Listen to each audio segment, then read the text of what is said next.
اندھیروں سے بھرے وقت میں جب انسان صرف پتھروں سے اپنا گزارا کرتا تھا، جب لوہا تھا نہ مشین نہ تلوار، صرف جنگلی زندگی تھی، اس وقت ایک چھوٹی سی دریافت نے انسانی تاریخ کا رخ ہی بدل دیا۔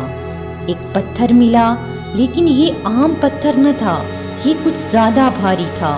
اس میں چمک تھی اور سب سے عجیب بات یہ پگھلتا تھا اور نئی چیز میں ڈھل جاتا تھا۔ پھر بس سب کچھ بن گیا، تلواریں، ہال، عمارتیں، ریل اور پوری تہذیب۔ لیکن سوال یہ ہے، یہ لوہا آیا کہاں سے؟ کیا یہ زمین میں بنا یا یہ آسمان سے گرا؟ سائنس کہنے لگی لوہا زمین کا حصہ نہیں، لیکن ایک اور آواز بھی تھی، 1400 سال پرانی آواز، قرآن کی آواز، جو کہتا ہے ہم نے لوہا نازل کیا۔ آئیے آج لوہے کی کہانی سنتے ہیں۔ سائنس کہتی ہے لوہا کوئی عام چیز نہیں، یہ زمین کی مٹی میں پیدا نہیں ہو سکتا، نہ ہی زمین کا کوئی کارخانہ اسے بنا سکتا ہے، کیونکہ اس کو بنانے کے لیے جتنی توانائی اور طاقت چاہیے وہ زمین اور سورج میں موجود نہیں۔ تو سوال پیدا ہوتا ہے، پھر یہ آیا کہاں سے؟ اس سوال کا جواب بہت دلچسپ ہے۔ سائنس کہتی ہے لوہا صرف ایک ہی جگہ پر بنتا ہے، خلا میں، وہ بھی صرف ستاروں کے اندر۔ سائنس کے مطابق جب ایک ستارہ پیدا ہوتا ہے تو اس کے اندر ہلکے دو ایلیمنٹس ہوتے ہیں، ہائیڈروجن اور ہیلیم۔ یہ عناصر جب آپس میں ٹکراتے ہیں تو ایک عمل شروع ہوتا ہے جسے کہتے ہیں نیوکلیئر فیوژن۔ نیوکلیئر فیوژن کے ذریعے ہائیڈروجن اور ہیلیم دونوں آپس میں جڑ کر نئے ایلیمنٹس بناتے ہیں، اور اسی عمل سے ستارہ روشنی اور توانائی پیدا کرتا ہے۔ جیسے جیسے وقت گزرتا ہے یہ عمل ہلکے ایلیمنٹس سے بھاری ایلیمنٹس میں بنانا شروع کر دیتا ہے، کاربن، نائٹروجن، آکسیجن، اور آخر میں آتا ہے لوہا۔ اب یہاں ایک خاص پوائنٹ ہے، لوہا وہ آخری ایلیمنٹ ہے جو ستارے کے اندر بن سکتا ہے، کیونکہ جب لوہے کی باری آتی ہے تو وہ توانائی نہیں بناتا، بلکہ ساری توانائی لوہے کے بنانے پر ختم ہو جاتی ہے۔ اس کا مطلب یہ ہے کہ جیسے ہی ستارہ اپنے اندر لوہا بنانے لگتا ہے اس کی طاقت کمزور ہو جاتی ہے اور پھر وہ دھماکے سے پھٹ جاتا ہے۔ اس دھماکے کو کہتے ہیں سپر نووا، ایک اتنا زبردست دھماکہ کہ وہ پورے سورج سے بھی زیادہ روشنی چند سیکنڈ میں خارج کرتا ہے۔ اسی دھماکے کے دوران لوہا خلا میں ہر طرف پھیلتا ہے۔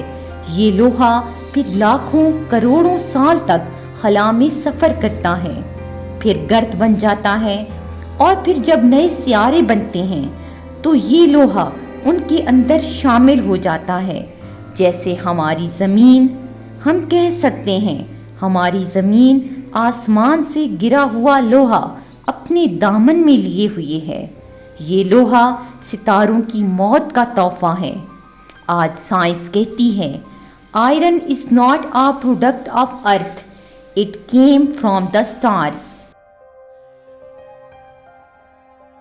اور یہی بات 1400 سال پہلے قرآن نے کہی تھی، اور ہم نے لوہا نازل کیا جس میں سخت قوت ہے اور لوگوں کے لیے فائدے ہیں۔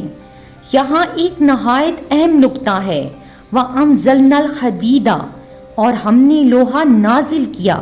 یہاں انزلنا کا مطلب صرف پیدا کیا نہیں، بلکہ عربی لغت میں اس کا مطلب ہوتا ہے اوپر سے اتارا گیا، یعنی آسمان سے نازل کیا گیا۔ اور یہی وہ حقیقت ہے جسے آج کی سائنس نے بھی تسلیم کر لیا ہے کہ لوہا زمین پر پیدا نہیں ہوتا بلکہ خلا میں بنتا ہے اور زمین پر نازل ہوتا ہے۔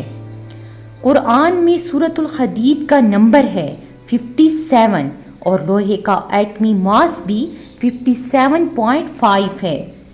قرآن کہتا ہے فیہ باس شدید، اس میں سخت قوت ہے، اور یہ آج سائنس بھی مانتی ہے کہ لوہا وہ دھات ہے جس سے دنیا کے سب سے طاقتور ہتھیار، مشینیں، گاڑیاں، پل اور فوجی نظام بنتے ہیں۔ اور قرآن نے فرمایا ہے لوگوں کے لیے فائدے ہیں، یعنی لوہا لوگوں کو فائدے دیتا ہے، اور یہ فائدے ہر میدان میں ہیں۔ آپ دیکھ سکتے ہیں طب میں، تعمیر میں، زراعت میں، انجینئرنگ میں، یہاں تک کہ ہمارے خون میں بھی آئرن ہے۔ اگر آئرن کی کمی ہو جائے تو انسان کو اینیمیا ہو جاتا ہے۔ کیا یہ ممکن ہے کہ ایک امی نبی صلی اللہ علیہ وسلم جو نہ سائنسدان تھے نہ فلکیات دان، وہ ایسی بات کریں جو جدید ترین سائنس بھی آج مان رہی ہے؟ کیا یہ قرآن انسان کا کلام ہو سکتا ہے؟ آج وہ وقت ہے جب ہم صرف قرآن کی تلاوت نہ کریں بلکہ سمجھیں، سوچیں اور تحقیق کریں۔ قرآن کی ہر آیت ہمیں کوئی نہ کوئی ایک سبق دے